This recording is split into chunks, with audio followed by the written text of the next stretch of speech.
আসসালামু আলাইকুম। নতুন আরেকটা ভিডিওতে আপনাদের স্বাগতম। এখন আমরা দেখবো জিপার টপসিন, কিভাবে জিপার জয়েন্ট এবং পাইপিং করার পর একজন অপারেটর ওই যে টপসিন গাইড ফলো করে টপসিন দিচ্ছে এবং লাস্টের মাথায় ব্যাগ স্টিচ দিবে। কিভাবে এক সাইড দেওয়া শেষ, দেন আরেকটা মাথা, অন্য একটা মাথা উনি এইভাবে জিপারটা সরাইয়া গাইড ফলো করে অ্যাকুরেট, কোনো চিকুন মোটা হতে পারবে না। হ্যাঁ, এবং সমান থাকতে হবে। কিভাবে উনি দেন ধরাটা খেয়াল করবেন। বাম হাতের ওই যে মোটা জায়গাটা একটু চাপ রেখে দিতেছে। আমরা নতুন যারা আছি এরা এই জিনিসগুলো একটু গুরুত্ব সহকারে দেখি না আসলে।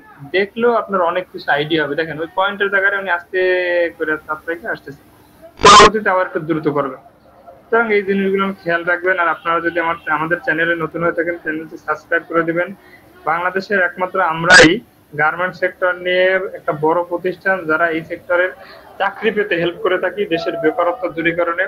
এছাড়াও যারা চাকরি করেন তারাও সাবস্ক্রাইব করে রাখতে পারেন। চাকরি ক্ষেত্রে কিভাবে প্রমোশন পাবেন এই বিষয়গুলো আপনারা আমাদের চ্যানেলের মাধ্যমে জানতে পারবেন ইনশাল্লাহ। আমরা মূলত চাই একটা বেকার মুক্ত দেশ গড়তে। ধন্যবাদ। আসসালামু আলাইকুম।